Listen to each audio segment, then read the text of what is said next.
tarde. Então, pessoal, hoje, como eu comentei, vou sentar, hoje, como eu comentei semana passada, a gente vai falar sobre aproximações, beleza? Quer dizer, a gente vai falar sobre máximos e mínimos, crescimento e decrescimento, mas como um exemplo dessa ideia de aproximação, né? A derivada, por isso que é como as derivadas aproximam coisas, assim, o título. Em que sentido, né? O que quer dizer isso? E como eu já falei também várias vezes, é uma coisa muito importante, né, da ideia de derivada, né, na verdade do cálculo diferencial, que é você aproxima coisas não lineares por coisas lineares e as coisas não lineares são mais fáceis de estudar, e estudando as coisas lineares você deduz propriedades das coisas não lineares que são por elas aproximadas, né? Quer dizer, a qualidade da aproximação linear, quando a gente fala no cálculo, permite fazer isso, beleza? Por isso também que numa aula anterior eu dei bastante ênfase àquela ideia de quem quer dizer a melhor, né? Por que é a melhor aproximação linear, beleza? E o que quer dizer a melhor aproximação linear é aquela que a curva fica perto da reta numa taxa maior do que o próprio ΔX, né?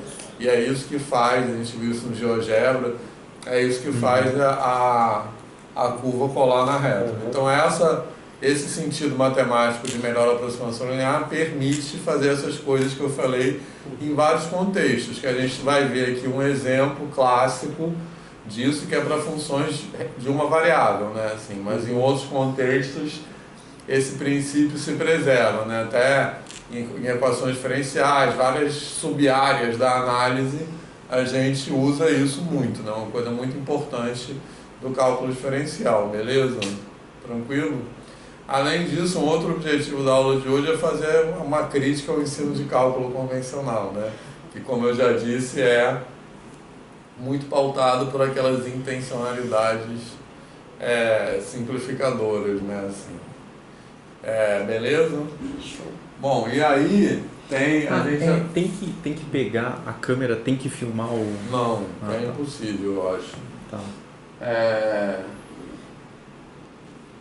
Tá, então... É assim mesmo que a gente aprende. Isso, assim que a gente aprende. Quando uma função tem um máximo mínimo, a derivada é zero, beleza? E quando a função é crescente, a derivada é positiva. Quando a função é decrescente, a derivada é negativa. Só que a gente aprende isso uma coisa muito jogada. Eu quero falar algumas observações sobre isso, beleza? Tranquilo, pessoal? Até o momento é isso que eu sei. Então... A gente vai falar alguns pormenores disso aí, beleza? E pensando no ensino de cálculo mesmo. E começando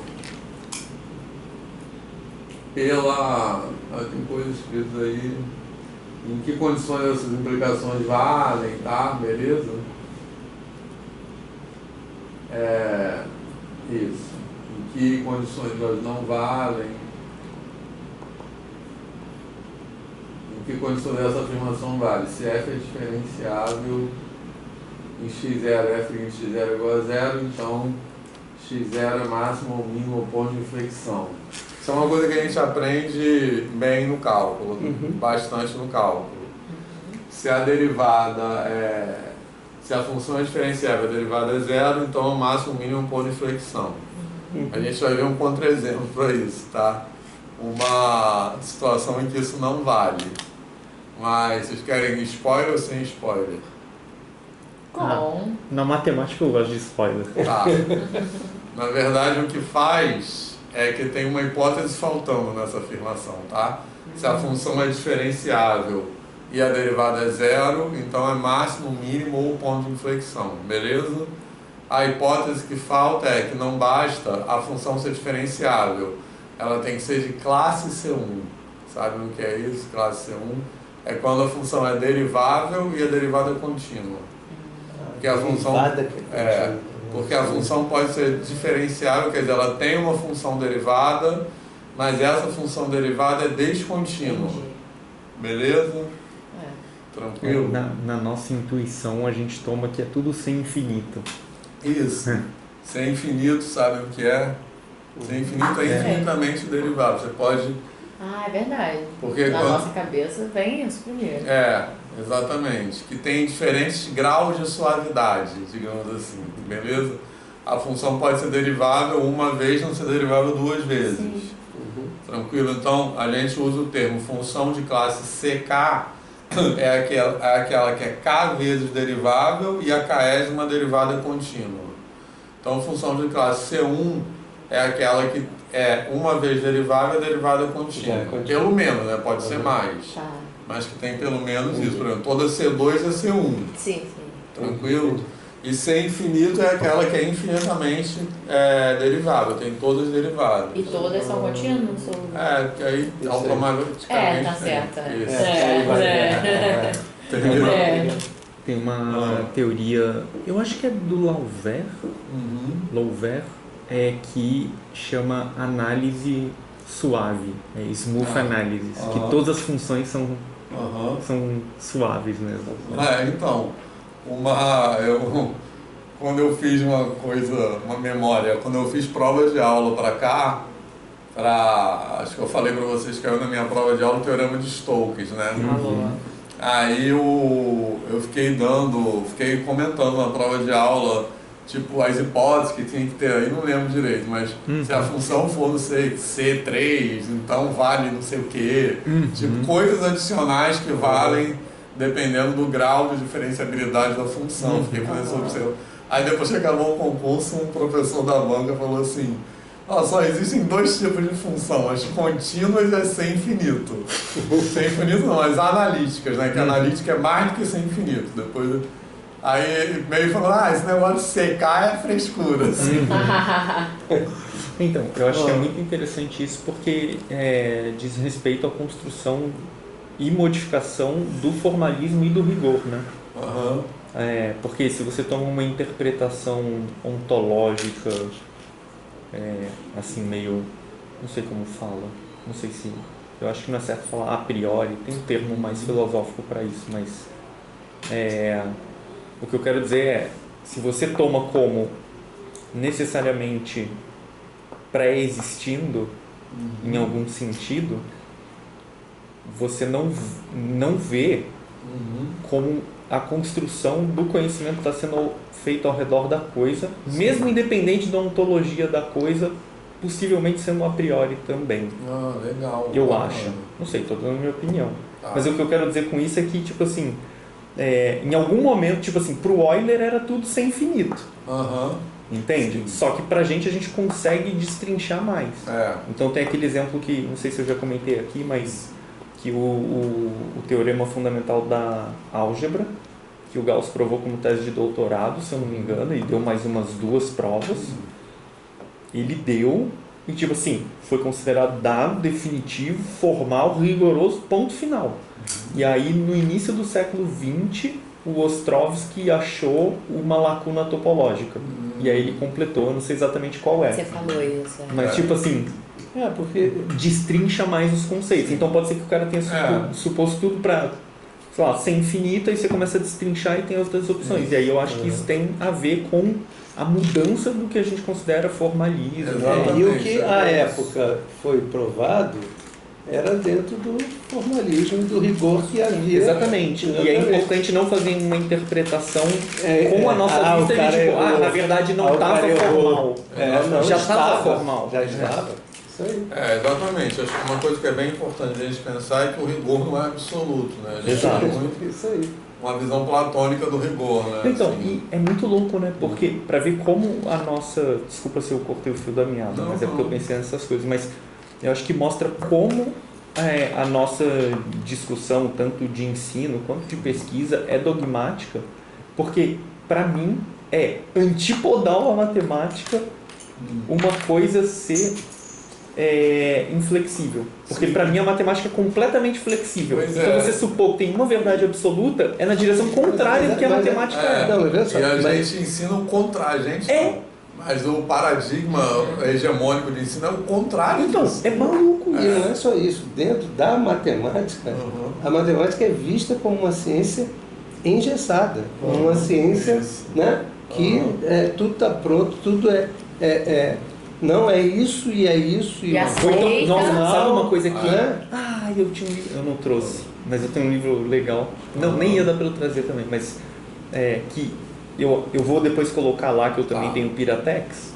E os primeiros capítulos têm a ver com isso, e eu li esses dias e por isso está na minha cabeça. Eu acho que é um livro muito bom, que é justamente criticando, pelo menos nesses primeiros capítulos, essa questão também da matemática ser cumulativa, que é um livro de uma matemática inglesa chamada Eugenia Cheng, e ela tem doutorado na área de teoria das categorias, que é o que eu estou estudando a história. E o que acontece? Jornalismo matemático. De jornalismo matemático. E ela tem livros de divulgação de matemática. E um deles chama The Joy of Abstraction. Não sei como está dizendo, a alegria, a felicidade de abstrair, né? E aí é um livro de divulgação de teoria das categorias. E geralmente teoria das categorias... Tá aparecendo. Eu tô assim, igual um golfinho, metade do meu cérebro tá focado aqui. E aí ela fala que... É porque o golfinho... Tem que ser muito engraçado. Muito legal. E aí ela tem esse livro de divulgação de teoria das categorias, e geralmente teoria das categorias é visto assim de maneira muito formal, muito abstrata, e falam assim, os exemplos básicos de teoria das categorias são cursos de doutorado, então tipo assim, é uma teoria muito avançada tal. Ela fala, sim, você pode apresentar sim, mas você pode apresentar de outras maneiras. Eu vou preencher essas lacunas aqui e falar de maneira que não matemáticos possam compreender, entender e tal. E aí e ela vai, tipo assim, ela tem primeiro um livro que chama, eu não sei nem como traduzir, eu acho que é How to Bake Pie, que é tipo... Uma sartorta. Então, só que aí com pi, né? Ai, que legal. Porque em inglês eles chamam pi de pie, né? Sim. Embora em grego seja pi mesmo. Mas é porque p em inglês é pi, então, enfim. Tô falando isso tudo porque, tipo, esse primeiro parece que eu não conheço, mas ele é, tipo, bem mais suave, e esse outro, ela no final apresenta formalismos de categoria mesmo. Mas ela faz isso com um outro ponto de vista. E aí o que eu li nesses últimos dias, no final de semana, foram os primeiros capítulos, que não são formais, mas ela discute, e na verdade eu acho que vão ser os que eu mais vou aproveitar, porque ela discute muito sobre abstração matemática, essas coisas que a gente está comentando aqui. E aí eu acho que vai valer a pena. Eu ia compartilhar, mas... Sem abstração, por exemplo, como que eu ia imaginar que o Teorema de Pitágoras, poxa, ele... Para mim era engessado, aquilo ali era como se fosse uma regra divina. Né? E aí você não abstrai para falar a semelhança depende de quê? Das paralelas, né? Aquela, né? O quinto postulado. E se você não começar ao tempo todo poder viajar, né? Eu acho que eu gosto muito dessa palavra, ali ver outras possibilidades, tentar... Não, mas espera aí, mas e se eu negar esse negócio? Exatamente. E se eu for por esse outro caminho aqui? Né? E é assim. Não, e uma coisa legal também do livro é que ela é super politizada. Então, tipo assim, ela fala ao mesmo tempo intercalando exemplos matemáticos e exemplos sociais, assim. Tipo de sexismo, de racismo. Manda. Nossa, é muito legal esse livro. Ela é inglesa e ela... Que é o sobrenome dela? Eu acho que é. Chang, né? E ela trabalha, eu acho que hoje em dia nos Estados Unidos, eu não sei qual universidade. Também, foi muito legal. E eu não trouxe o livro, eu ia até trazer, mas eu comprei, e é com perdão da palavra, uma merda. É o pior livro físico que eu já comprei na vida, porque eu fico esperando ter promoção na Amazon, porque livro é muito caro. Aí tava tipo R$100 e pouquinhos, eu falei, dá pra parcelar, tal, não sei o que lá. Aí eu comprei. E aí, geralmente tem assim, o capa dura e o capa mole. E aí, às vezes, a diferença é absurda, assim, o capa dura é mais caro. Só que a diferença estava, tipo assim, sei lá, R$10. Eu falei, vou comprar uma capa dura. Comprei. É tão ruim. É da Cambridge University Press, tá? É da editora da Universidade de Cambridge, foi impresso nos Estados Unidos. É tão merda que eu vou folheando e as páginas vão sair na minha mão. Não é possível. Foda. Nossa! E aí eu vou mandar o pirata pra vocês mesmo. Tá. Mas o conteúdo tá sendo muito legal. Tem um outro ponto assim historiográfico que eu dei uma mini discordada, mas eu acho que no overall do negócio assim, nossa, muito legal. Você falando de racismo, a gente está falando de racismo e a minha mulher está fazendo mestrado em saúde pública lá na Fiocruz. E tem matérias que fala exatamente sobre o racismo estrutural e o que isso influencia no SUS, porque lá é tudo ligado para o SUS. Vou contar rapidinho uma coisinha daquela nossa, da aula que você está dando de novo agora, né? Falando de decolonialidade, a professora dela contou uma história pessoal que eu tenho contado nas salas de aula todas, porque ela é preta do Rio Grande do Sul. E uma família, a mãe trabalhou muito, não sei o que, conseguiu botar ela numa escola de freira. E aí a freira, né, ela ainda muito pequenininha, a única preta da sala, do Rio Grande do Sul, né? E aí a freira chegou e, eu vou contar o que aconteceu, o que Papai do Céu fez. Todo mundo nasceu preto. E aí, o que acontece? Aí é verdade essa parte. Porque a raça branca é... Isso aí.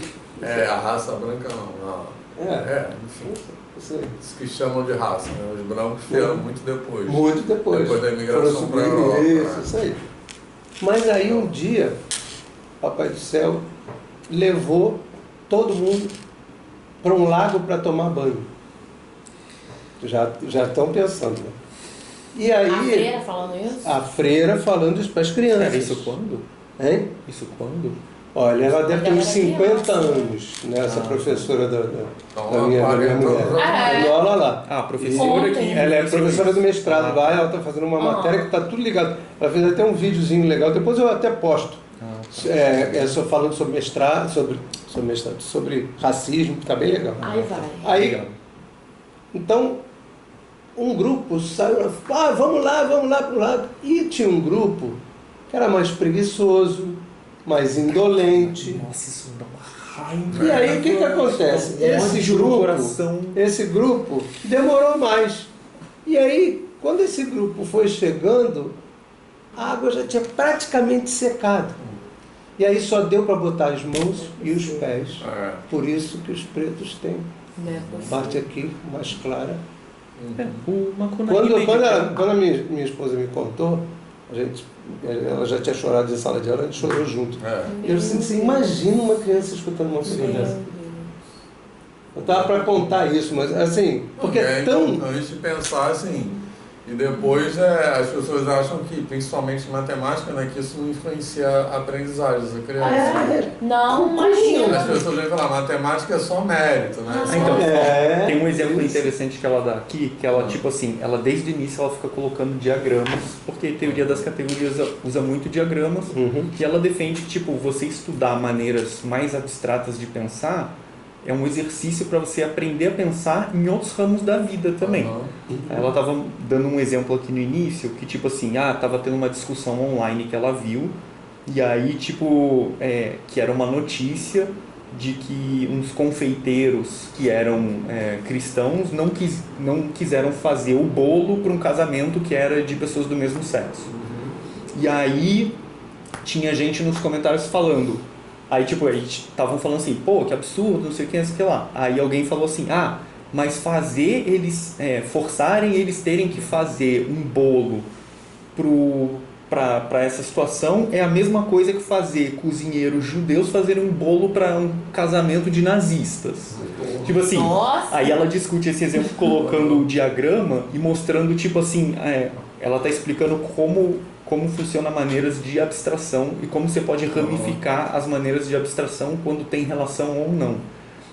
E ela faz um diagrama muito bom, tipo assim, aqui no topo pessoas que têm que fazem bolos, né, fazendo um bolo para pessoas que elas discordam, a princípio. Aí ramifica para esse lado, para esses cristãos que fazem bolos e não queriam fazer bolo para pessoas do mesmo sexo, e ramifica para o outro lado, de maneira independente, mas tendo a relação de abstração, é que lá embaixo é judeus tendo que fazer bolo para nazistas, e no meio é tipo pessoas tendo que fazer bolo para um grupo de pessoas que cometeram genocídio contra elas. Então, tipo assim, olha como é óbvio que você não pode fazer essa comparação, porque tipo, um tá vindo pra cá, outro pra cá. Então ela fica dando vários exemplos assim, juntando com... aí depois ela mostra aqui com a matemática, tipo, com a soma com a multiplicação. Caramba, ela usa os mesmos diagramas. Meu Deus. Aí ela mostra aqui, aí a gente abstrai para relações binárias, aí para relações gerais, aí eu posso pensar em funções, em relações, em homotopias, mas também coisas da vida. Ela vai dar exemplos e tal. Muito legal esse livro. Muito legal. Maravilhosa. Tá muito legal. Eu vou esse livro. Nossa, eu acho que você vai... Eu lia pensando assim, o Vitor vai gostar disso aqui. É que eu devia ter mandado no final de semana, mas eu fiquei eu fico tão imerso assim que eu deixo o celular longe de mim dentro de casa, porque tá uma máquina infernal. Assim. É uma máquina infernal. Aí às vezes eu penso assim, nossa, vou não sei o que lá. Aí não tá fazendo, aí eu me esqueço. Terapia por causa do vício do Instagram. Fazendo terapia, né? Terapia. Ela chega a casa, ela diz assim, pega e esconde. Daqui a pouco ela mesma começa com abstinência. Eu tenho um amigo que estava passando por isso. Eu vou terminar com você. Eu falei, então vai terminar. Eu não vou te dar o celular, não.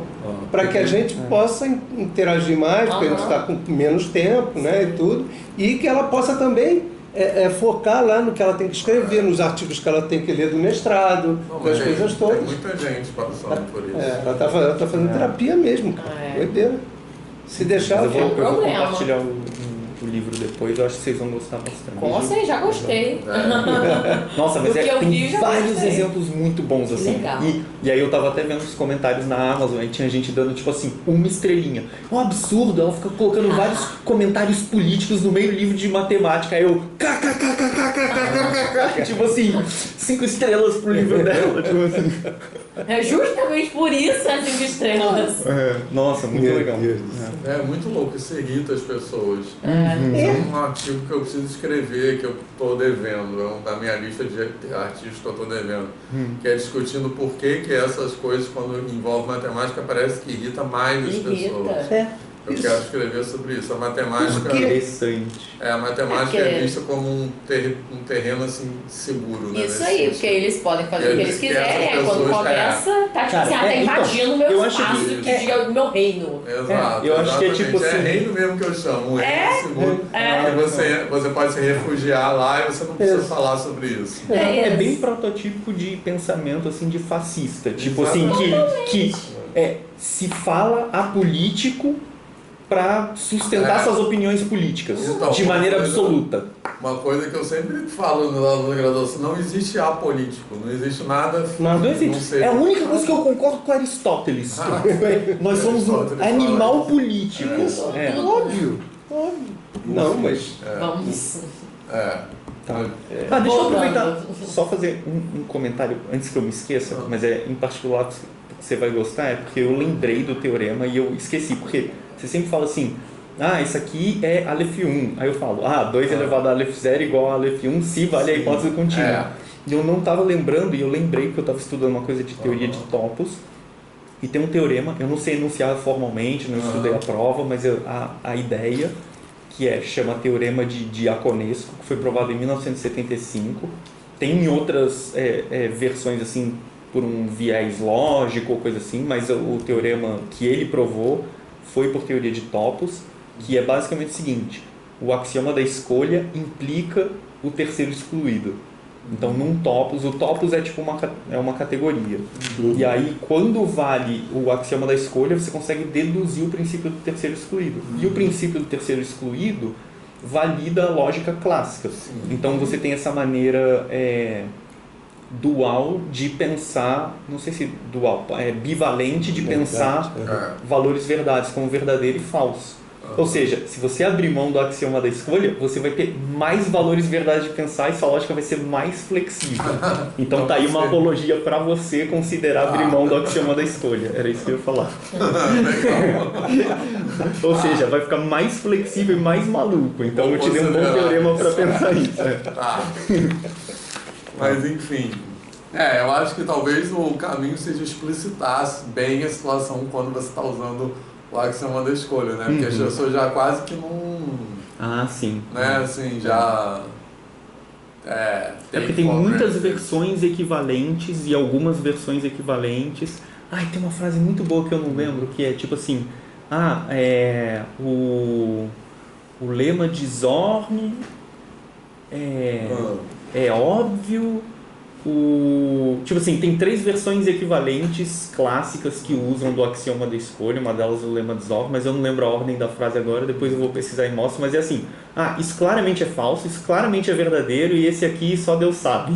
Mas tipo, é tudo equivalente, sabe? Então dependendo da visão, ou é óbvio, ou não é óbvio, ou tanto faz. Legal. Tá, mas enfim, voltando aqui.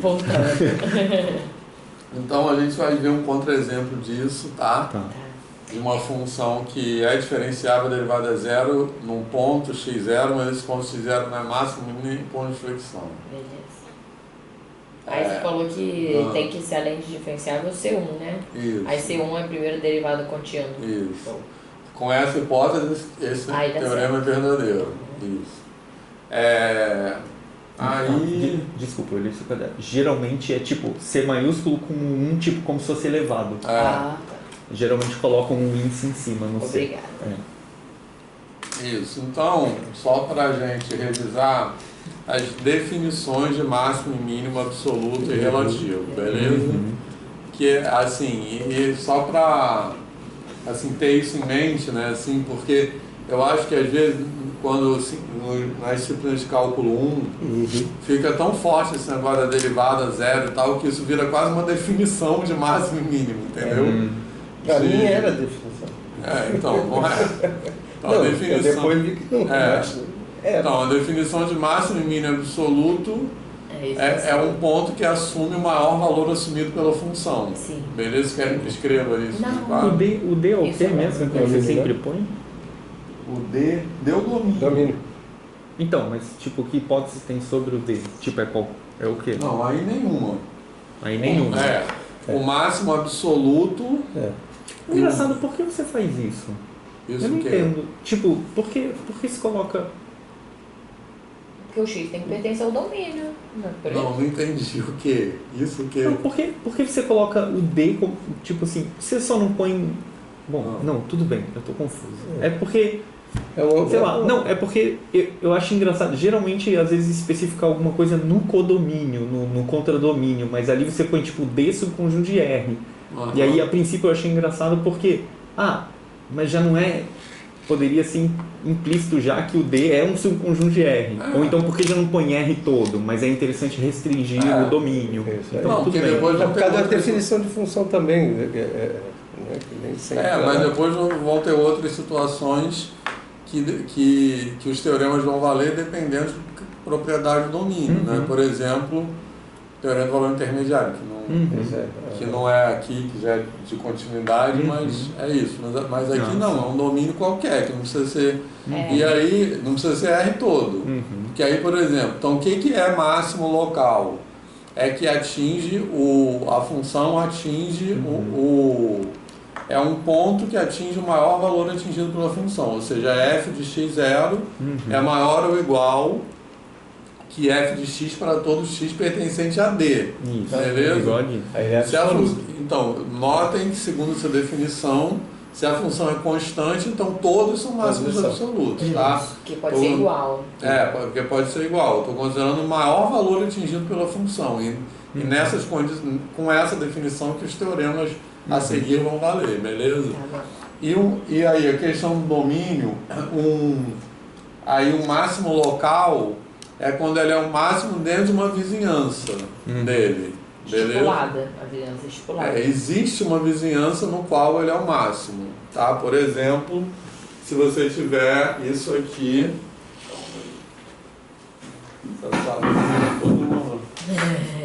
Se você tiver isso aqui...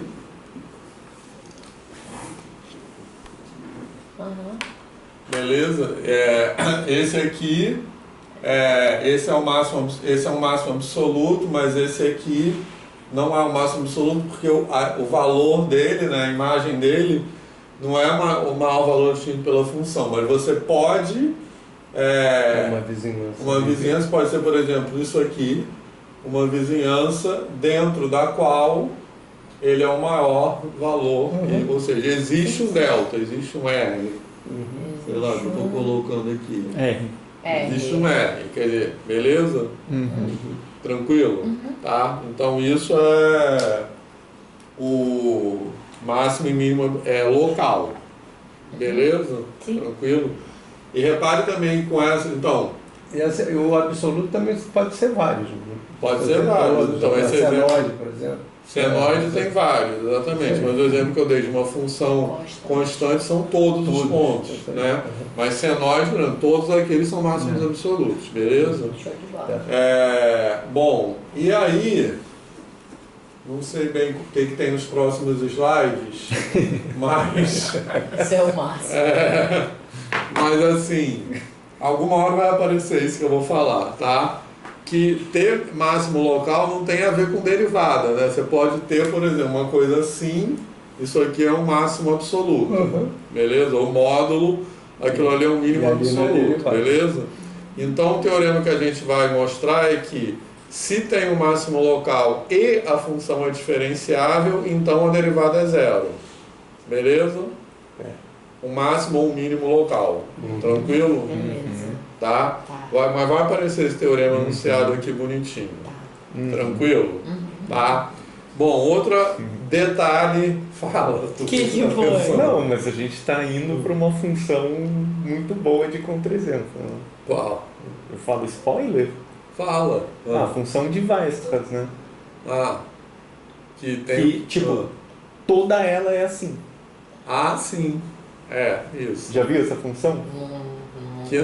Então, porque ela é contínua, mas ela não é derivável em nenhum ponto. Olha que legal. Então ela toda a parte dela são bicos. Toda? Preciso ver. Preciso ver. Ela é um fractal. Maluco! Tá, eu acho que vai aparecer aí. Você já mostrou? Talvez em eu acho que a gente, não, eu acho que a gente viu na internet, no telefone, passada, não foi não? Não, a gente pode falar agora. Mas olha só. Não, antes disso, só uma outra observação, tá? Já vou voltar a isso. Então isso aqui é uma função, isso aqui é um máximo absoluto e não tem derivada, tá? Então estou falando isso para dizer que em cálculo 1 fica muito associado, né? A ideia de máximo e mínimo com a derivada é zero, tá? Só estou problematizando isso. E um outro, antes de falar da função de Weierstrass, uma outra situação dessa é que é a seguinte, um detalhe das definições, que vocês já vão ver no primeiro teorema, eu acho que vai aparecer aí, que a gente em geral define que a função é diferenciável ou não num ponto interior do domínio, beleza? Então, por exemplo, se o domínio... isso vai aparecer no teorema do valor médio também. Vou escrever a definição aqui.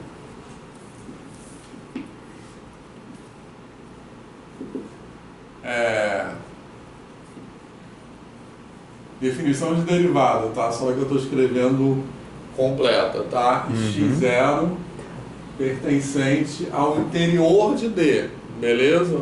Tranquilo? Então, F é derivável em X0 se existe o limite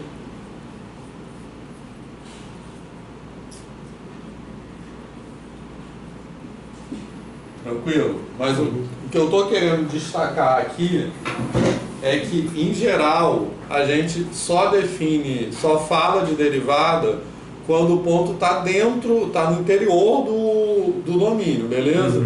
Então, se o domínio, por exemplo, eu escrevi isso só para... X indo para X0. Desculpa. Tá, isso aqui não importa, que a gente já escreveu essa definição. Eu sei. Beleza? Desculpa ser pedante. Não, mas eu estou querendo isso para dizer o seguinte, quando você tem uma função, sei lá, definida assim, tranquilo, pode ser uma função qualquer, mais boba possível. Eu vou considerar, se o domínio que eu estou considerando é esse, essa função não é derivável em zero nenhum. Eu só posso falar de derivada dela do interior. Tá? E isso vai ser importante porque nas demonstrações dos teoremas, quer dizer, se eu definisse de outra forma, ia ter que ter outra formulação dos teoremas, tá? Beleza? Mas da maneira que os teoremas estão... Vai aparecer isso aqui, vai ficar mais claro. Da maneira que os teoremas, em geral, são formulados e demonstrados, eu preciso me aproximar do ponto pela direita e pela esquerda. Tranquilo? Você já viu como é que é difícil definir? Qualquer coisa. Exatamente. Define uma cadeira. É difícil, pode sentar, sentar é a briga do Wittgenstein com o Bertrand Russell, que o Wittgenstein, o Bertrand Russell falava assim, você então não aceitaria como verdade a frase de que não tem um rinoceronte nessa sala? Ele, óbvio que eu não aceito que isso é verdade. Quem não aceita? O Wittgenstein. Eu também não. O primeiro Wittgenstein. Olha só. A definição é uma coisa, é o que você falou. Se fizesse, se a definição fosse outra, né? Isso. Então, o que eu quero dizer é, eu poderia não fazer essa restrição na definição. Beleza? Se eu não fizesse essa restrição, os teoremas teriam que ser enunciados de outra forma. Tranquilo? É isso que eu quero dizer. Mas os teoremas que eu vou demonstrar é com essa restrição na definição. Tranquilo? E aí eu quero chamar a atenção que essa função aqui, que eu defini aproveitando esse exemplo bem bobo, o gráfico dela é assim, tranquilo? E esse aqui é um ponto de máximo absoluto, beleza? E não tem derivada nele. E esse aqui é um ponto de mínimo absoluto, mas não tem derivada. Tranquilo, que eles são os extremos. Tá de boa isso, pessoal? Então, o teorema que vale é assim, se a derivada existe e o ponto é de máximo e mínimo, então a derivada é zero. Tá legal? Eu acho que um exemplo também que poderia pegar assim é pegar como domínio, por exemplo, um intervalo aberto de 0 a 1, união com intervalo aberto de 1 a 2. Isso. E aí você faz, tipo, entre 0 e 1 ser, sei lá, 0, e entre 1 e 2 ser 1. Sim. E aí, como 1 não está no domínio, não tem descontinuidade, né? Exatamente. Mas a gente já falou disso. Já. Em análise. Né? Foi mais passado. Isso. Não tem descontinuidade mesmo.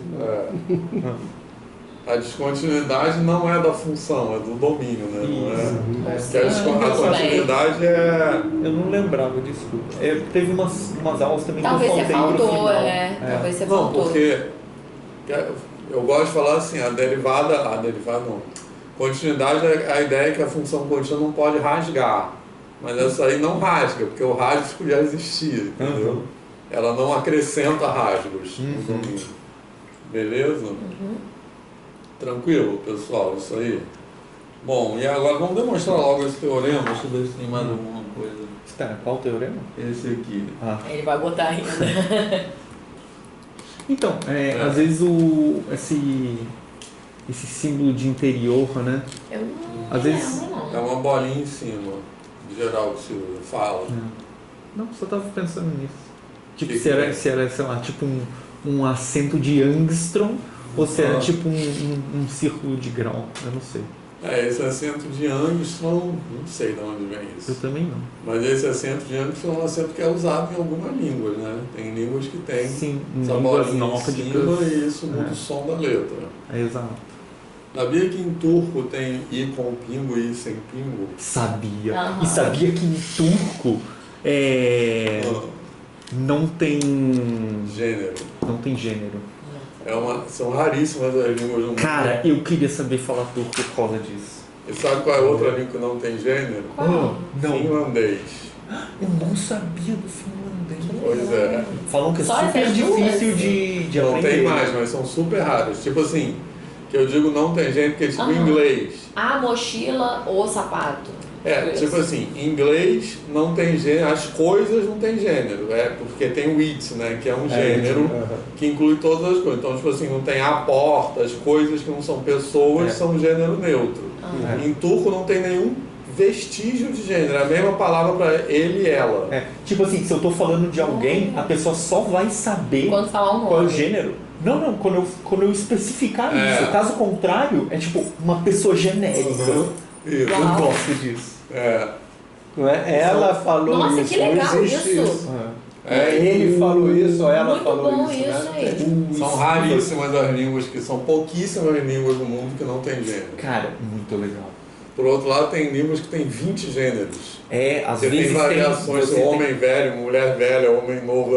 Tem muito tipo de variação. Muito louco. Eu adoro linguística. Nossa, eu também. Eu sigo os canais de linguística legais. Eu gosto da política por trás da linguística. Não, eu também. Mas tudo pra mim é mais da política. Nossa, é muito legal. Mas beleza, pessoal, isso aqui. O Spivak, o matemático que tem o livro... Deixa eu pegar. Meu braço é comprido. O Spivak do livro de geometria diferencial e de cálculo em variedades. Ele que fez o TEC do AMS, né, da American Mathematical Society, que depois foi escrito para LaTeX. E aí ele tem esse livro que chama The Joy of TEC, que ele descreve como ele fez tudo isso e tal. E aí ele, no início do livro, ele explica por que ele resolveu escrever o livro em gênero neutro em inglês. E aí ele explica como ele usa. Aí tem gente até que chama esse esquema de língua neutra, de gênero neutro no inglês, de pronomes de Spivak, mas na verdade não foi ele que inventou. E aí ele explica de onde ele pegou. Da onde é? Não lembro. Tá lá. Mas eu penso nele quando eu... E aí é super interessante como ele arquiteta, assim, ele dá um exemplo neutro no início. Nossa, eu adoro. Legal. Eu acho muito legal. Pode apagar. Então, essa é uma maneira de abstrair que eu acho legal. Sim. Eu acho legal porque você sabe coisas inusitadas. Muitas coisas que ninguém... Mas tem tudo a ver, porque eu adoro LaTeX, né? O Spivak é super famoso, é que eu gosto de saber também das pessoas por trás. Eu não aceito assim só, o livro do Spivak. Quem é o Spivak? Quem é esse cara? E aí eu vou atrás. Mas é porque eu não tenho boa memória para esse tipo de coisa, entendeu? Então, mas foi o que eu falei num outro dia aqui. É que eu penso tudo como uma história divertida. Sim. É tipo ver um filme legal e contar pra alguém, assim. Aí como eu acho que na minha... filmes legais também. Na minha... Justo. Eu também esqueço coisas. Mas é que eu acho que eu tenho a tendência de contar pra mim mesmo. Entendeu? Eu gosto tanto da história que eu fico repetindo pra mim mesmo, assim. Aí eu acho que isso que torna ficar assim. Verdade. Então acho que é uma compunção mesmo. Vamos. Eu tô escrevendo assim, isso tudo tá escrito bonitinho aí, tá?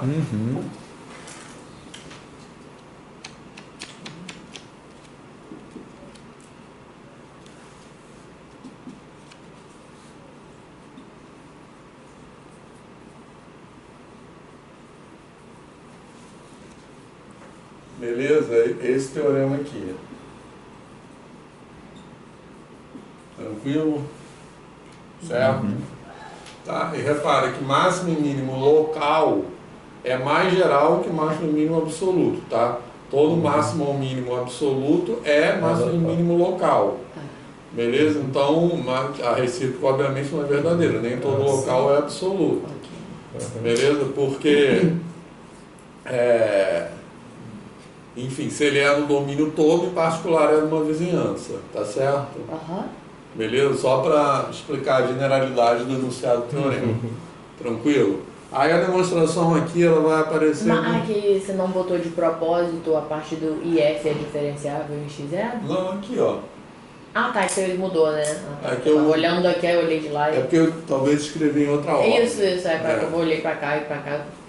Show. Mas é o mesmo teorema. É porque aqui eu escrevi em outra ordem, né? Não, se zero é extremo local, que eu botei ali máximo ou mínimo, e F é diferencial, eu prefiro assim. Eu acho que assim, do jeito que está escrito aqui, ele dá mais ênfase às hipóteses, tá? Show de bola. Então, então, como está escrito aqui, se o ponto é máximo mínimo local e a função é derivável no ponto, então a derivada é zero.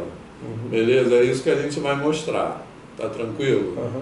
Beleza? E a demonstração é simplesmente, eu vou escrever aqui bem rascunho, aqui está escrito bonitinho, tá? A demonstração é simplesmente observar o seguinte, repara, por hipótese, esse limite aqui existe. Tranquilo? Tá? Bom, primeiro, digamos que ele seja um ponto de máximo. Tá, beleza? Só para que o ponto todo mundo entende o uso da palavra digamos, né? Digamos, quando a gente usa isso nas demonstrações, quer dizer sem perda de generalidade. Que se fosse de mínimo seria análogo. Então, digamos que ele seja um ponto de máximo. Tá tranquilo? Se ele é um ponto de máximo, deixa eu apagar aqui, existe uma vizinhança, existe um R maior do que zero, tal que x0 é maior ou igual, f de x0 é maior ou igual que f de x para todo mundo que está nessa vizinhança, beleza, pessoal? Tá de boa? Tranquilo? E aí, por hipótese também, repare, isso aqui tem que estar na hipótese, eu vou assumir por hipótese que esse limite aqui, quando x tende a x0, existe. Beleza, pessoal? Então, aí que eu vou fazer aquele negócio que eu falei, eu vou precisar do direito e a esquerda. Porque se esse limite existe, e como por hipótese também, o ponto é um ponto interior, então existem os limites à direita e à esquerda. Tá beleza? Porque se o ponto não é um ponto interior, se um ponto é, por exemplo, o extremo de intervalo fechado, eu digo que o limite existe só existindo o limite à esquerda, no caso, beleza? Porque a direita não tem nada. Então o limite global, nesse caso, se reduz a um limite lateral. Tá beleza? Mas como o ponto é interior, o limite global existe se somente existe o limite à direita e à esquerda. Por isso que eu preciso do ponto ser interior para que esse teorema seja verdadeiro. E eles são iguais, né? E eles são iguais, justamente. Beleza? Preciso que eles sejam iguais, justamente. Tranquilo, pessoal? Aí é só observar o seguinte, olhem para essa fração aqui. Dentro dessa vizinhança, esse numerador é sempre negativo, perceberam? Tranquilo? Tá? Certo? Então, eu vou pegar, por exemplo, o lado direito dessa vizinhança, ou seja, eu vou pegar x pertencente em x0 mais r. Tá tranquilo? Certo? Estou pegando o lado direito dessa bola. No lado direito dessa bola, o que vai acontecer? O numerador, dá uns brancos assim, o numerador é negativo e o denominador é positivo. Porque x é maior do que x0. Então, o limite pela esquerda é negativo. Agora vamos olhar o limite pela esquerda, não, pela direita.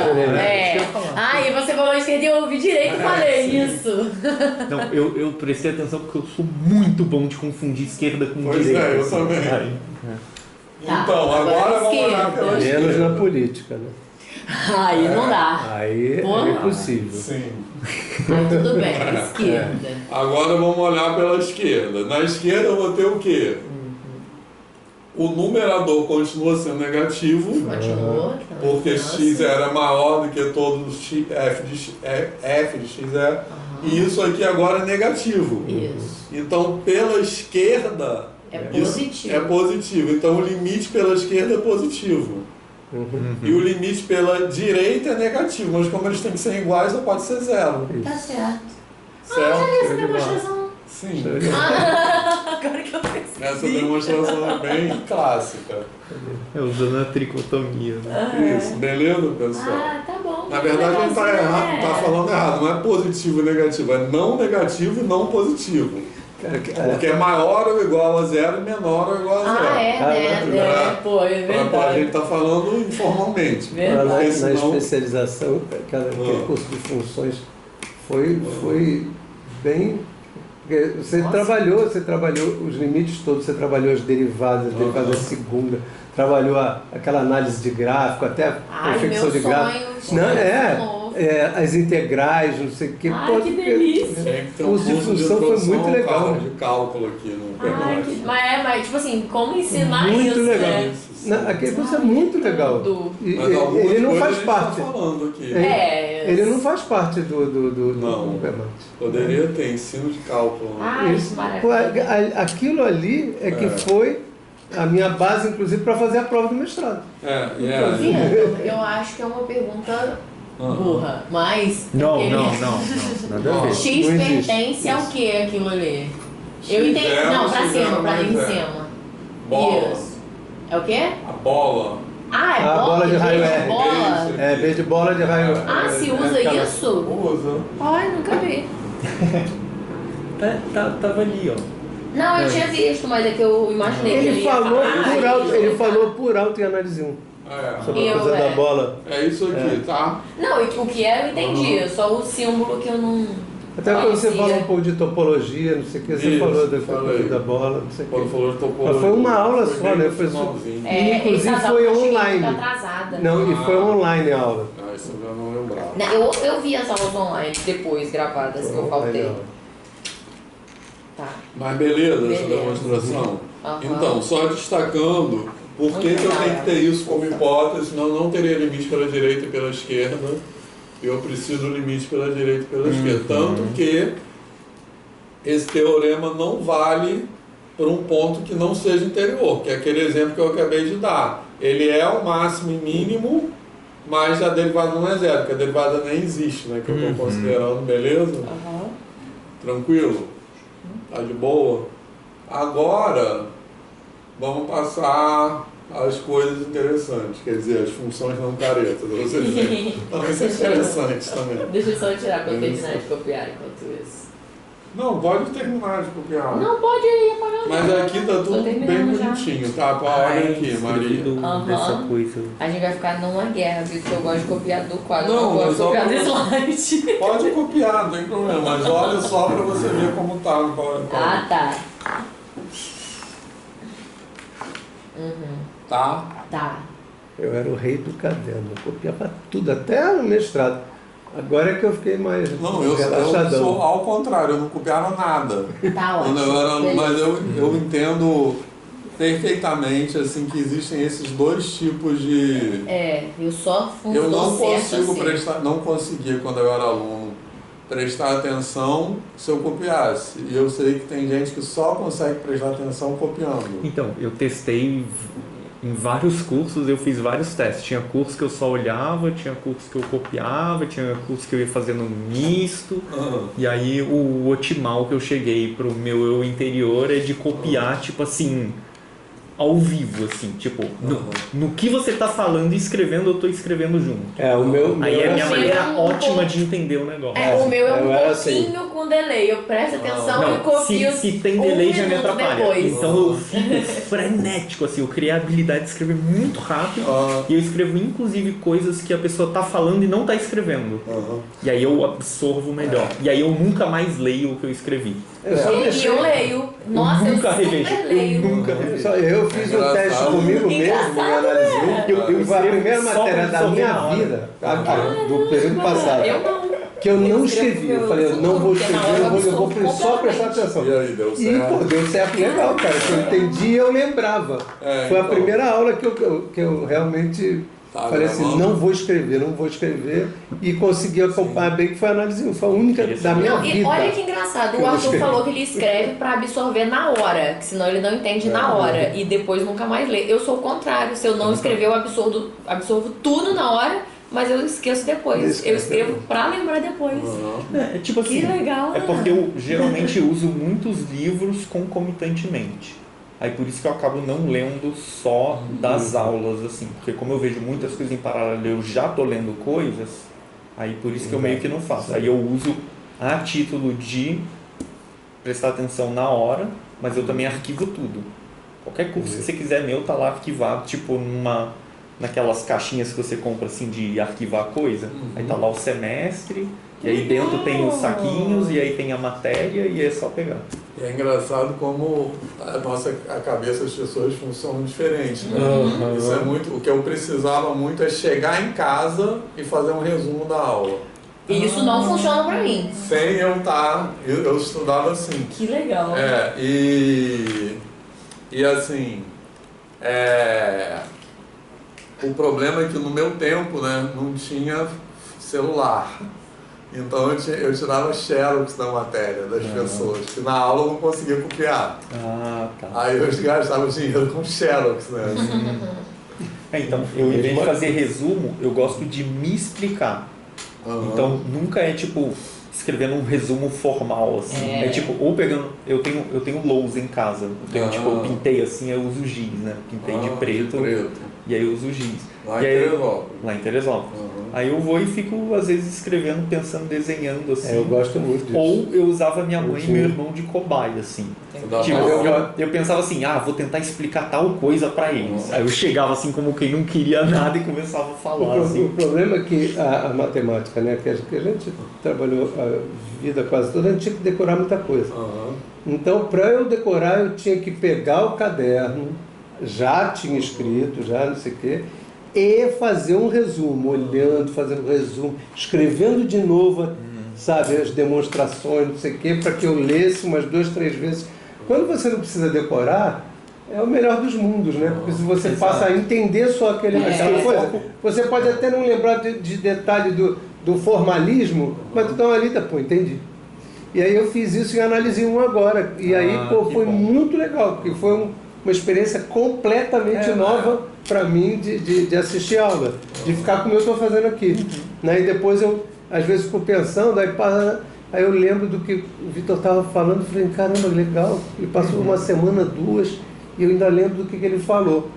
Então, significa que eu estou conseguindo acompanhar e eu quero ver quando chegar. Porque o negócio não, mas o negócio eu também não sei não. Nada. Mas a gente não sabe nada. Eu o negócio é pegar a vibe do negócio, igual você. Mas aí ele vai ser muito legal. Vai ser muito legal. Fala assim pra mim, as palavras jacobiano pra mim é o nome de uma pessoa que eu não conheço. Eu só penso eu sei, mas a gente vai falar de cálculo e álgebra linear juntos. Não assume duas que a gente coisas sabe, que eu não sei não nada. sabe. Tá, pode ficar Álgebra linear, eu não... Aí, minha álgebra linear. você lembra da querida que chegou? Depois ela virou uma querida, mas ela, quando chegou a UFRJ no mestrado, né, para dar álgebra linear, se a gente fosse perguntar, né? Não pode falar quem é. Não posso falar quem então é. pausa aí, Arthur. Ou faz assim, vai pelo... Daqui a pouco eu falo lá fora. Aí, simplesmente, se alguém fizesse uma pergunta... Tá estragando. Professores, atrapalhando a aula dela.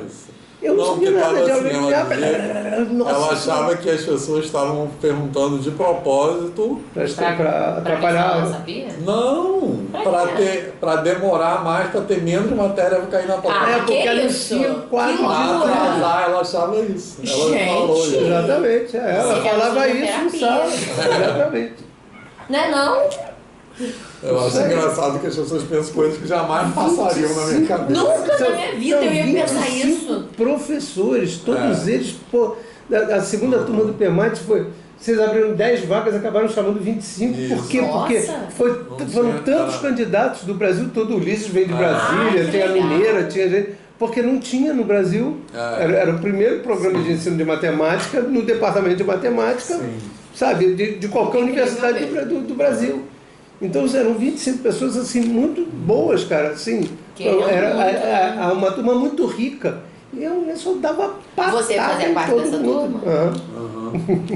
Foi a segunda turma. Foi a segunda turma. 2007. Porque ele disse para mim, eu ia fazer eu estava no primeiro ano de especialização, eu terminei, aí eu falei assim, vou fazer o concurso, Vitor. eu te reprovo. Tu não lembra disso? Lembro. Na entrevista. Termina a especialização, que é muito melhor. Melhor coisa do mundo que eu fiz. É porque abriu o mestrado, tinha especialização. Na época não tinha nem profimate. Isso aí. Então, e eu estava no primeiro ano da A gente especialização. ficou com medo das pessoas abandonarem a especialização. Aí ninguém que estava na especialização, a gente ia aprovar. Isso aí. Não, mas foi muito bom. E ele chegou para mim, bateu um papo comigo. Claro, ele falou isso, mas depois ele conversou. Cara, é muito enriquecedor você continuar. E aí ele foi maravilhoso, maravilhoso. Que bom. Né? Que bom. Agora no exercício verdadeiro ou falso, que alguns nós já respondemos, tá? Tá. Então, se x0 é extremo local de f, então f é diferenciável de x0 e f' é igual a zero. Falso. Porque diferenciável tem que estar na hipótese, não na tese, tá? Falso. Beleza? O que foi, Arthur? É que eu sou lerdo. Eu também. Você é muito rápido pro exercício, viu? Não, tá. Então. Não, é que eu só tava Mas ela rebobinando. respondeu algo falso. Não, mas é porque essa foi rápida. Não, essa é só para chamar a atenção, qual é o objetivo da questão, né? Chamar a atenção que você não pode concluir que é diferenciado. Diferenciado é hipótese, não quer. Isso aí. Tá, Beleza? B. A outra. Não, mas Ele aí, sendo se extremo é falso, local- qual o ponto 300? Vai aparecer. Não, se ele é extremo Exemplo local. é aquele Se aqui, ó. ele é aquele, eu ia falar da casinha, dos telhadinhos lá da casinha. Bastante circunflexo. Contra-exemplo. Tem dois contra-exemplos, ó. Tem outro. Que é, Módulo. é bem bobo os contra-exemplos. E aquele outro? O outro é uma reta, só que definida só no domínio 0, 1, entendeu? O que é aquele que é o desenho da parábola aqui, é isso? Não, parábola não. Não, aqui que eu desenhei foi uma tá. parábola. É, aquele pedacinho só. Beleza? O que é X1? O que é X2? X1, X2. X1 igual a 0? O que é isso? X1 e X0 são os pontos que são máximos e mínimos, que são Ah, tá. mais a função não é diferenciável tá neles. Entendeu? Ah, sim, claro. Tá? Tá bom. Agora B. F é diferenciável x0 F' igual a x0, então extremo local de F. Qual é então? Não. Então, qual é o contra-exemplo? E a derivada é zero. É legal, né? Eu adoro ver o F. Se é diferenciável, a derivada é zero, esse que vocês sabem de cálculo 1, então é máximo e mínimo? Não. Não. Por que não? Ponto de inflexão. Isso, Pode ser. Pode ser ponto de inflexão. Isso, então pensei contra que ia exemplo x3. Tá? Isso. Beleza? Tranquilo? Repara que só para nem todo ponto de flexão a derivada é zero, tá? Mas um ponto, quer dizer, pode ter um ponto de flexão assim. Mas, beleza? Mas um ponto de flexão pode ter derivada zero, certo, Arthur? Espera, como é que é um ponto de Um ponto de inflexão flexão que... pode ser assim, ó. Quer dizer que Isso. muda a concavidade, só isso. Muda com cavidade. Isso. Aqui a derivada não é zero. Não é zero. Ah, tá. Mas Beleza? é ponto de inflexão. Mas Entendi. um ponto de flexão pode ter entendi. a derivada primeira pode ter qualquer valor. Uhum. Beleza? A derivada segunda que é zero. Beleza. Tranquilo? É. Tinha esquecido. Derivada segunda é zero, no ponto de flexão. Uhum. Calma que a gente vai falar Eu mais sobre isso. entendia mas isso. eu- Lá nas funções, outro dia eu fiquei pensando sobre isso. Eu consegui entrar nisso e agora eu não me lembro. Então, mas nem você todo- explicar Eu por vou- que a derivada Não. da segunda sendo zero é uma inflexão. Mas nem todo ponto tem que a derivada concavidade? segunda é zero é É ponto de inflexão. flexão. Isso. Entendeu? Então tá. Todo ponto de flexão tem derivada segunda zero. Isso a gente vai continuar na aula que vem. A gente só. vai falar mais disso. Vai. E tem Inclusive, concavidade rapidinho. também, porque ele pode ser inflexão e ele tem, né, tem crescente, tem decrescente, tem umas coisas legais que é concavidade, né? É. Inflexão para concavidade para cima ou para baixo. Isso. Inclusive, Vamos ver você se- falou aula que vem, mas não é semana que vem, Não né? é semana que Porque vem. tem feriado. Não. Eu tava pra perguntar isso, eu falei, Não, não vou semana mandar que vem mensagem. é não. feriado mesmo, É feriado nacional, terça, é feriado grande, né? Não, é. Isso significa É. que é semana de trabalho. A UFRJ cancelou todas as aulas. Toda a semana Tiradentes, toda. né? Porque o que acontece? férias. Ponto facultativo segunda-feira é federal. Estado e município deram Deu ponto sexta. facultativo sexta. É. Aí o Pedro II quer que a gente dê aula na quarta-feira. Os alunos já falaram assim, ó, vocês vão vir aqui sozinhos. Então tomara, todos meus alunos faltam quarta-feira. Não, isso, eu já marquei. Eu já marquei com meus amigos para a gente ir à Feira dos Paraíba, a feira do Nordestina, né? Do Paraíba. Exatamente, de traduções. A gente vai sair, os professores, vamos esperar um pouquinho e vão lá para a feira de tradições nordestinas e vamos tomar um show. Que tem. Ai, meu sonho, todo mundo faltar. Então, mas uma coisa, ser sincero. só adiantando, que é o seguinte, então, agora esse item C que é aquele que eu botei no começo, tá? Que F é diferenciável, F' igual a zero, porque o item B se F é diferenciável, F' igual a zero, então é extremo local. Esse aí que F é diferenciável, F' igual a zero, então é extremo local ou ponto de inflexão. Acho que tá certo agora. Não, porque isso daqui era a hipótese de C1, aquele que eu falei no começo. Ah, tá certo, tá certo. C1. Classe C1. Classe C1, tá? Tá então, esse aí é falso, vamos ver também o exemplo a seguir, tá? Tá. Mas aí, só uma observação sobre o outro, que a gente, na aula que vem, daqui a 2 semanas, vamos falar de polinômio de Taylor, tá? E aí que a gente vai ver essa coisa da classificação de pontos críticos, né? Que a gente chama. Porque a gente, às vezes, aprende em cálculo 1 que a derivada primeira é zero, então é máximo, mínimo ou inflexão. Isso aí, ok, porque aquelas funções lá que a gente aprende em cálculo 1 é tudo de classe C1 mesmo. Então, dentro daquele universo, é verdade isso. Beleza?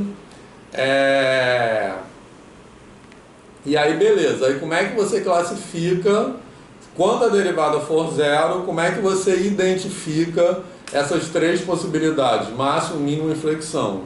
Você olha para a derivada segunda. Se a derivada segunda for positiva, é mínimo, tá? Se a derivada derivada segunda for negativa, é máximo. Beleza? Até aí tudo bem. E se a derivada segunda for zero, é ponto de inflexão. Errado. Não é isso. Agora é errado. Tá? Porque você pode ter o seguinte, ó, pode apagar isso aqui? Você pode ter isso aqui, ó.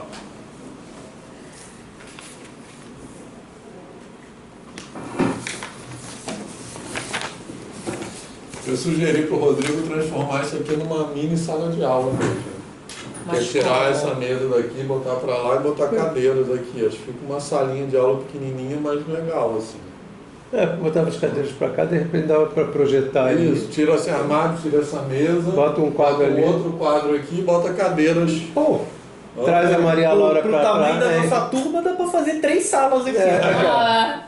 Bota a Maria Laura aqui do lado 1, 2 e 3 ou do lado esquerdo. Bota do lado esquerdo, do lado direito não. Mas enfim. Nada direita. Então, olha só, essa função aqui, f de x igual a x3, o ponto x0 igual a zero. Então eu tenho a derivada primeira em x0 é zero, a derivada segunda em x0 é zero e é ponto de inflexão. Beleza? Agora essa aqui, x4. F de x ou F'? F. Mesma coisa, f' de x0 é zero, f duas linhas de x0 é zero, mas é ponto de mínimo. Olha. Beleza? Porque x4 é assim, e x3 é assim. Beleza, pessoal? Tranquilo? Então, quando a derivada primeira é zero, se a função for de classe C1, como você identifica se é máximo, mínimo ou inflexão? Não é pela derivada segunda, é pela ordem da primeira derivada não nula. Entendeu? Porque é assim. Você vai até parar de dar zero e vai ver qual é a ordem. Você vai ver se é par ou ímpar a ordem, onde parou de dar zero. Olha que interessante. Você já comentou isso, mas não internalizei, não. Então, é porque para explicar isso é polinômio de Taylor. E é engraçado, né? Que é uma função bobinha. Exatamente. X elevado a 4 bobo. Uma função bem bobinha. Tipo assim. Pode dar de exemplo tranquilo, que a pessoa não vai ficar apavorada. Então, como é que você faz? Você calcula... Você calcula a derivada primeira, deu zero. Aí calcula a derivada segunda. Se a derivada segunda não deu zero, aí é máximo ou mínimo. Se a derivada segunda deu zero, continua derivando. Entendeu? É assim, mas depois eu vai dizer isso depois em algum lugar? Vai, na próxima aula, que é uma aplicação de teorema de então não vou escrever agora. Inteiro. Beleza? Esse exemplo você vai dar de novo depois, não, né? Isso é muito legal, vou falar sobre isso. Porque a função fica com... Porque você olha a ordem do polinômio de Taylor, ela fica parecida com o gráfico do polinômio. Então ela fica, dependendo da ordem da primeira derivada não nula, localmente ela fica parecida com o polinômio de grau 2 ou com o polinômio de grau 3. Por isso que é se for par ou ímpar. Entendeu? Se for ímpar, ela fica assim, localmente. Se for par, ela fica ou assim ou assim. Que legal, né? Caramba! Sim, é muito legal. Fez sentido? Agora a gente vai ver. Bom, agora vamos ver esse 3 aqui, que é esse contra-exemplo. Óbvio. Óbvio. O contra-exemplo de qual das três? Que é o derivado é zero da C. Da C. Todos a gente já viu. Que a derivada é zero e não é máximo, nem mínimo, nem ponto de inflexão, tá? Tá. Beleza? Então é o seguinte, vamos começar com essa aí vai ter vou botar aqui o gráfico já bonitinho, tá? Esse gráfico é muito show. Acho que precisa escrever isso. Funções que são... Isso aí que eu chamo de funções não caretas. Precisa escrever isso? Não. Tá. Então a gente vai começar com essa U de X igual a seno de 1 sobre X, beleza? Tá, quando o X não é zero. Isso. Que aí, qual é a característica? Isso é legal fazer do mesmo GeoGebra mesmo, tá? Porque a gente pode ir dando zoom aqui, vendo, beleza? Tranquilo? Então, qual é a característica dela? Ela tem infinitas oscilações aqui. Então, em qualquer vizinhança da origem, ela tem infinitas oscilações, tá? Essa a gente viu em análise 1, porque é um exemplo de uma função descontínua. E que, na verdade, tem o que a gente chama, às vezes, uma descontinuidade essencial. Que eu não posso completar com nenhum valor que aqui eu botei. U de 0 é 0, tá vendo? Só para ela estar definida em R. Todo. Mas eu posso botar o valor que eu quiser aqui, que eu nunca consigo transformar ela, digamos assim, numa função contínua. Beleza? Certo? Porque ela se acumula no intervalo 0, 1. Menos 1, aliás, no eixo Y. Beleza? Não. Não, no eixo Y. Isso mesmo. Espera, por que isso mesmo? Porque... Não entendi. Não lembro disso. Porque se você pegar qualquer vizinhança da origem, dentro daquela vizinhança, tipo assim, menos epsilon a epsilon no eixo X, ela tem infinitas oscilações lá dentro. Beleza? Oscilando entre menos 1 e 1. Sim. Então, na verdade, você pode... óbvio. Você pode... assim, você pode escolher, por exemplo, eu consigo uma sequência de elementos do domínio. Lembra aquele critério de continuidade por sequências? Para ela ser contínua, ela tem que levar sequências convergentes e sequências convergentes. Eu posso pegar uma sequência convergindo para 0 no domínio e a imagem dessa sequência converge para 1 no contradomínio. E outra sequência convergindo para 0 e a imagem converge para menos 1.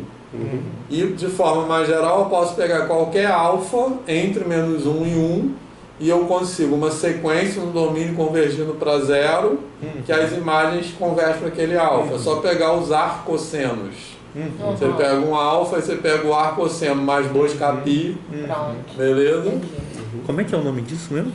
Sei lá, o nome de Não, dessa descontinuidade? Essencial. Isso é mais análise complexa, né, que usa esse termo, que tem uma classificação de removível, polo ou essencial. Mas aqui a gente pode usar esse termo, eu digo essencial, porque ela não é removível. Não dá removível pra é tipo completar. quando tem assim. Aí pronto, fácil. Isso, essa aí não tem nenhum valor. Beleza? Ai, gente, não é possível, vocês estão com nem um pouquinho de frio, não. Eu não, porque eu tô falando. Eles querem Eu que não Saí tô, de Teresópolis, porque eu- estava 12 graus. Não, Arthur não conta, ele foi pra menos 89 graus. Eu não tô, porque o vento não está batendo em mim. Se tivesse, eu já estaria com frio. Ele tá- Não, Se quiser desligar trocar de não, lugar. só botar um pouquinho mais pra... peraí. Tá 20 graus. 3 tá ótimo. 23. Porque muito? 3 é bom. Olha o homem da região serrana. Você tava quantos graus? Você falou 12? Caraca. Campos tava 21, ai que frio. Eu vim até com um suéter. Então, ó, beleza isso aí? Então aí agora o que a gente faz? A gente vai... E esse aí de baixo eu não vi não. Qual de baixo? Essa linhazinha aqui. Isso... De x igual a 0. É para dizer os Tá bom. valores onde ela intercepta o eixo x, tá? Calma que apareceu outra coisa. Outra coisa você mostrou também, a análise. É descontínuo em x0. Essa aqui eu também mostrei em análise 1, que a gente vai modular essa função. Essa aí você mostrou, né? Você multiplica por uma reta por x, né? Você multiplica por x, então você vai afunilar essa função para 0, beleza? Pra quê? Você multiplica por x. A função anterior a gente multiplica por x. Isso. E tá. aí vai ficar assim o gráfico. Tá. Tranquilo? X vezes Porque ela vai ficar modulada, que a gente chama, né? Entre menos x e x. Entendi. Beleza? Entendi. Tranquilo? Pra Porque poder a outra... ficar contínuo. Pra poder ficar contínuo. Olha que legal. Pode voltar pra anterior Claro. pra eu ficar vendo.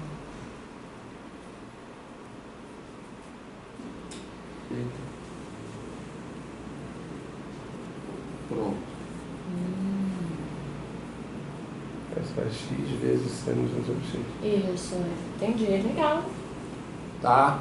Eu tava pensando por que ficou daquele jeito. Ficou Como porque é e agora... como ficou. Porque essa aqui, ela se acumula no eixo y entre menos 1 e 1.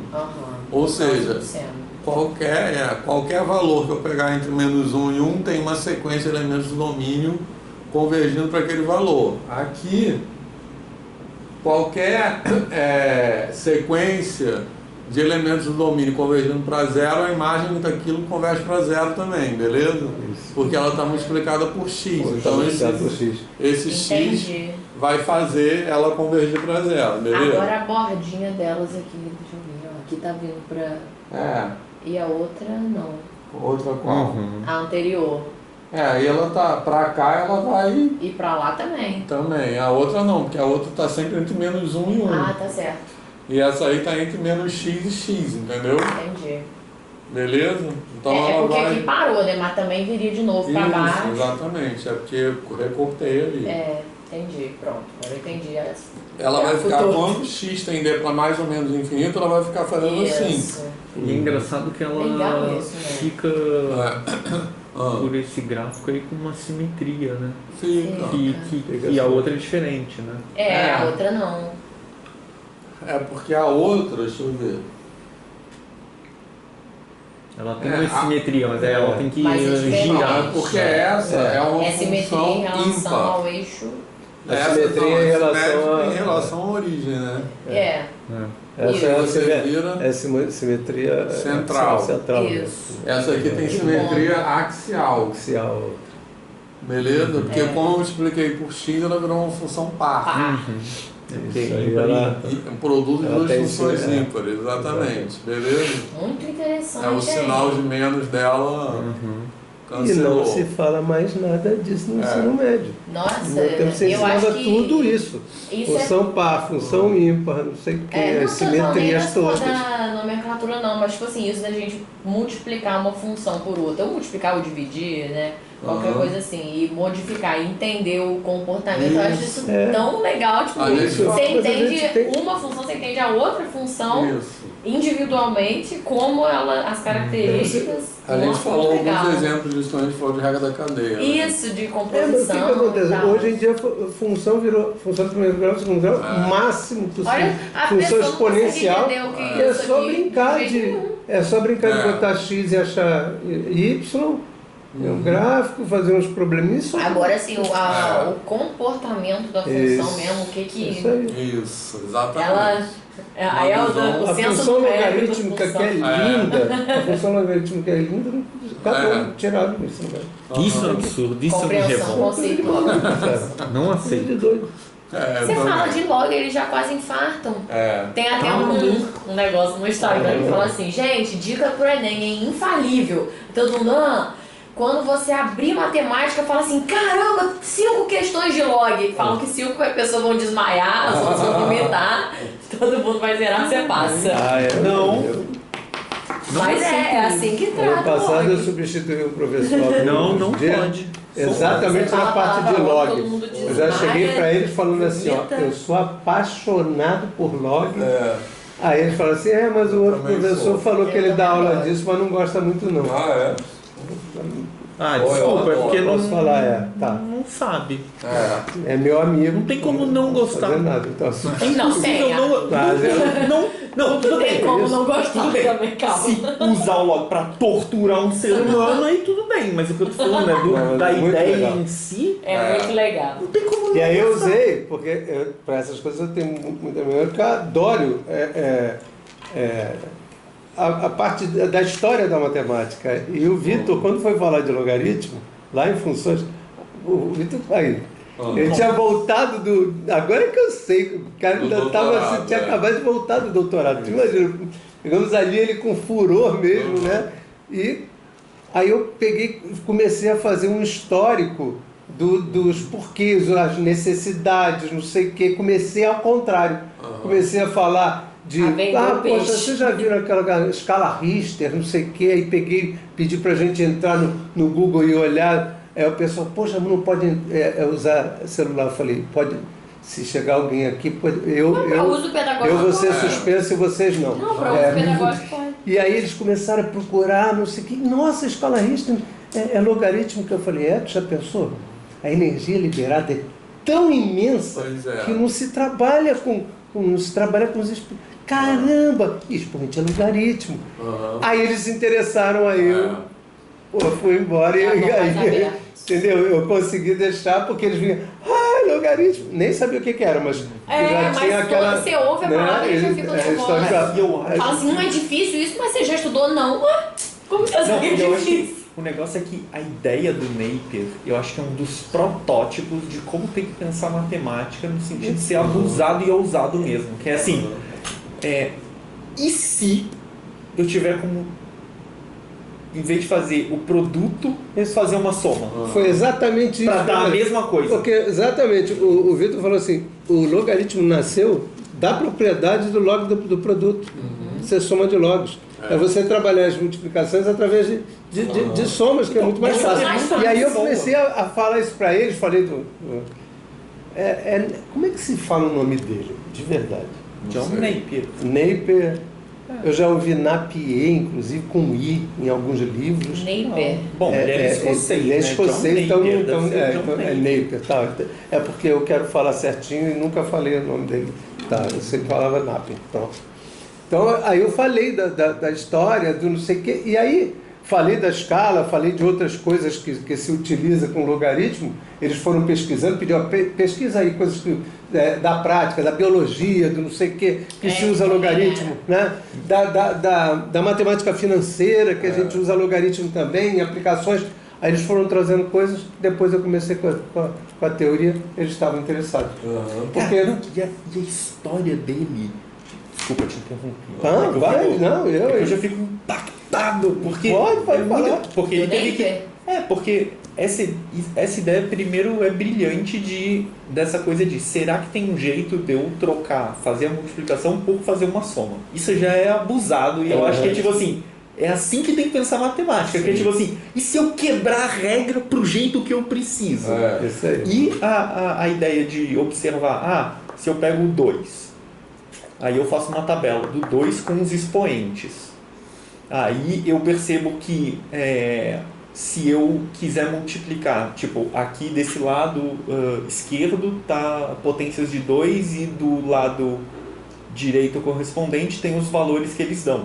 Aí se eu quiser multiplicar dois valores quaisquer daqui, eu percebo que para descobrir o valor, eu não preciso fazer essa multiplicação. É só olhar para o outro lado da tabela, somar os expoentes, ir para a linha que ele manda e olhar para o outro lado. Que é isso. Muito esperto. E aí, o negócio é assim, tá, beleza, mas se eu tenho essa tabela de 2, eu não tenho como fazer 3 vezes 5. Porque não tem na tabela. Então eu posso ou pegar o valor mais próximo, mas aí vai dar um erro, ou eu poderia tentar melhorar. Com valores inteiros não dá, mas aí eu posso tentar pegar valores intermediários. No limite, se eu pegasse 1, seria uma tabela trivial, porque dá tudo 1 de um lado e tudo 1 do outro. Mas se eu pegar 1,000000001, e aí você consegue ir preenchendo essa tabela tão arbitrariamente bem quanto você quer. E aí você resolve. Pronto. Qualquer conta que eu quero fazer de multiplicação é só ter essa tabela. E tendo essa tabela, pronto. Vá. Resolvido.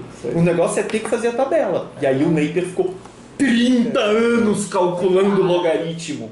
Mas esses 30 anos dele viraram 3 séculos na humanidade. Porque foi só nos anos 70 que fizeram calculadora eletrônica e pararam de usar a tabela de log. Isso é muito legal. Então os 30 anos dele viram 300 anos. Quando eu falo isso, eu falo assim, mas 30 anos. Por favor. Cara, é muito incrível. Não, e quando eu falo assim, mas ele ficou 30 anos, eu falei, mas vocês não sabem o salto que ele trouxe para a humanidade. Né? Então, eu acho que era o Lagrange, ele falava, os logaritmos duplicou a vida dos astrônomos. Porque metade do tempo eles passavam fazendo conta. E aí agora reduziu tão drasticamente a dificuldade de fazer conta que eles podem se preocupar com o que realmente importa. Então dobrou a vida dos astrônomos. Pô, tem uma coisa que eu não sei se é verdade, que uma vez eu vi um professor dizendo que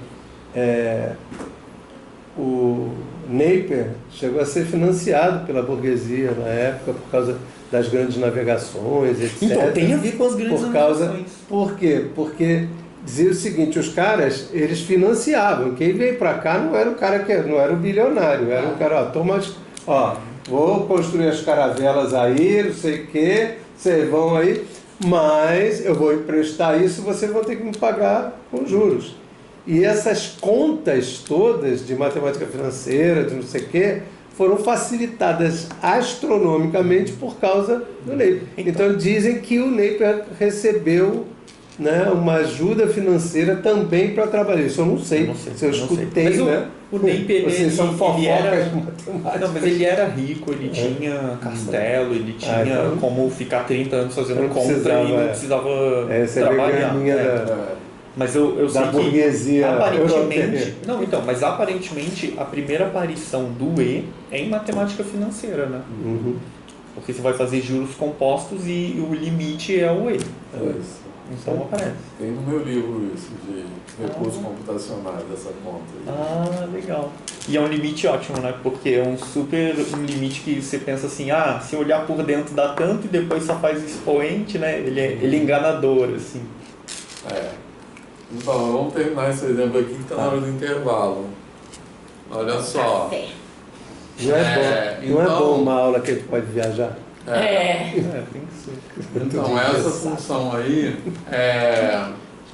você pode... A gente falou sobre ela em análise 1, com uma ideia de problematizar aquela fala que você pode desenhar um gráfico sem tirar o lápis do papel. Porque essa aí, se você começar a desenhar o gráfico de um lado, você nunca chega no outro, né?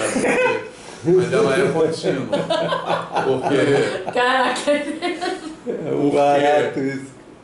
Embora ela seja contínua, ela continua tendo infinitas oscilações em qualquer vizinhança da origem. Isso é muito engraçado isso. Mas aí eu falaria, se eu desenhar na velocidade da luz. Não na velocidade da luz, mas assim, e se eu for infinitamente rápido? E se eu tiver velocidade Aleph 1? Meu Deus! Eu teria que problematizar isso, né? Então. Eu vou considerar uma velocidade normal, normal. Mas é uma ótima pergunta. pergunta, Sim. porque É se mesmo. pensar na velocidade normal mesmo da luz, você não chega. Não. Mas se eu quiser usar a minha imaginação e acelerar infinito, eu chego. Exatamente. Que nem considerar todos os números inteiros. Quer ver? Eu vou considerar, não vocês considerem. Então, mas a questão é, quando você fala isso em cálculo 1, você desenha sem tirar o lápis do papel, o que quer dizer isso? Cuidado que você até... Não, mas Não, mas Essa é a diferença entre matemática e física. Não, por exemplo, o teorema lá que a gente estava mostrando antes ou então quando ele deu a definição de máximos e mínimos extremos ou locais, ele estava com para todo x em D, onde D é o domínio. Isso. E D é um subconjunto de R. Em particular, eu poderia pegar a própria reta. Então ele está falando um contínuo de valores em uma frase. Exato. 2 elevado a Aleph 0 coisas em 1 segundo. Não, mas tudo, a gente faz isso, consideremos não sei o quê. Consideramos. Seja R os números reais. Pronto. Não, é porque foi muito engraçado o jeito que você falou, mas a gente faz isso o tempo inteiro. Isso. E a gente faz isso e não quer que os alunos estranhem, né? Quando a gente Exato. introduz simbologia algébrica, está falando de Aleph 1, posso falar Aleph 1? Pode falar o que você quiser. Aleph 1, valores. Pra quando eu boto, tipo assim, uma simbologia nova, eu tenho mania de ficar lendo com Então, eles. Mandar eles ficarem lendo em português. Eu fico fazendo assim, aí eu fico igual ditado de alfabetizando criancinha. Aí eu fico, agora a última pergunta que não deu para continuar a aula, que eles já estavam saindo, não sei o quê. Um aluno me perguntou, eu estava falando de PG. E aí mostrei estava conversando sobre PG, a gente conversou sobre o quadro todo, ainda não tinha formalizado nada, que agora eu estou tentando mudar toda a minha forma de ensinar.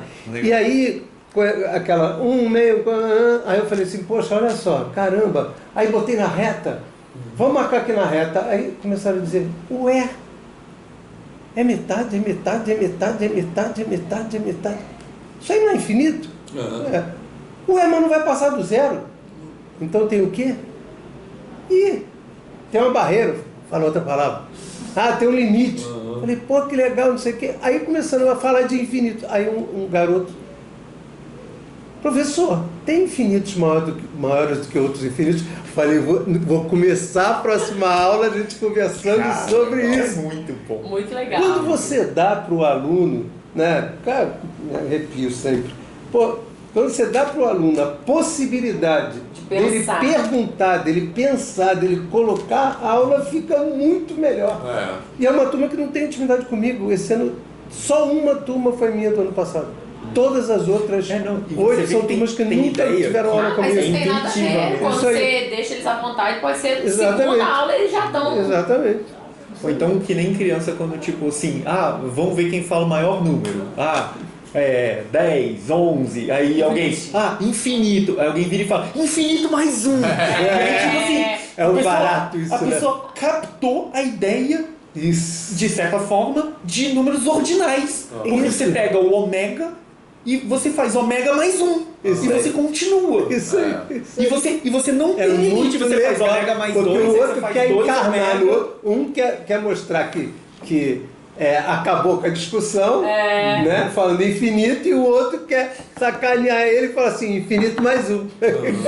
Não, então, mas é muito bom, porque aí mostra que é um buraco sem fim. Aí dá até pra falar do Aleph Zero, né? Não lembro o nome do Aleph Zero, sem ser Aleph Zero, mas é tipo o primeiro... Tem outro nome? Hã? Tem outro nome, sem ser Aleph Zero? Não, acho que chamo de Aleph Zero mesmo. Mas tem... É porque eu não sei muito teoria de número ordinal, mas... É porque Ômega, o primeiro... não é? Não, então, ômega é o primeiro transfinito. Que Aleph Zero. Eu falei Aleph? Não, eu quis dizer Epsilon. Epsilon Zero. Eu falei Aleph? Falou. Desculpa. Não, tô falando de Epsilon Zero. Tá. Eu fiquei... Não, tô maluco. Desculpa. Eu pensei numa coisa e falei... Às vezes eu falo assim, vira ali na esquerda. Acontece. Você quer falar o infinitésimo, é isso? Não. O Aleph Zero. O Epsilon Zero. Tem outros nomes. Porque o epsilon zero é um ordinal que que dá um nome para isso. É porque ele é um ordinal muito inatingível, assim. Porque, tipo, eu posso continuar, tipo, ômega, aí ômega mais 1, ômega mais 2, aí vira ômega mais ômega, que é 2 ômega. Eu posso fazer 3 ômega, 4 ômega, 5 ômega, aí vira ômega ao quadrado. Eu posso fazer ômega ao cubo, ômega à quinta, não sei o que lá, ômega, ômega. Aí, ômega, ômega, ômega, ômega, ômega, ômega. E aí você vai fazendo essas listas, aí tipo, o limite transfinito disso que eu acho que é o epsilon zero. Não sei. E aí você pode continuar. Acabou que a gente não terminou. Mas vamos terminar. Vamos. Porque senão a gente vai, na volta a gente vai falar outra coisa. Então vai. Olha vamos só. ficar quietinhos. Isso. Então, essa função aí, ela é contínua. Isso. Mas ela não é derivável no zero. Tá? E a gente pode mostrar que ela não é derivável no zero pela definição de derivada de forma bem simples. Que é o seguinte. Para verificar se essa função é derivável no zero, eu tenho, como é que é a letra que eu chamei? V, né? Eu tenho que verificar se esse limite aqui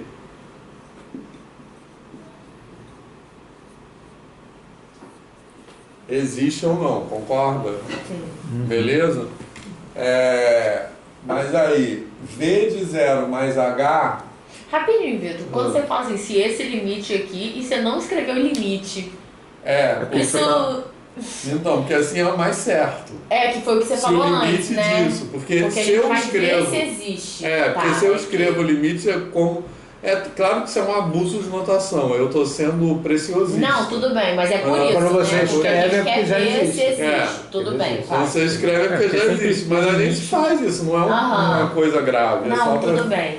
Porque o nome disso é razão incremental. Isso. Então é sempre o limite da razão incremental. Que aí você analisa a limite. razão incremental e depois verifica se o limite Isso, dela existe. você falou isso ano passado, eu acho, retrasado. Mas só para confirmar se é por isso que você está fazendo isso. Por isso. Então tá. Então, isso aqui, quanto vai dar? Isso aqui é V de H, né? V de H é H seno de 1 sobre H. V de 0 é 0. Tá legal? Sobre H. Isso aqui dá seno de 1 sobre H, que é a função anterior. Que é U de H, que a gente já sabe que o limite disso não existe. Entendeu? Então, sabe...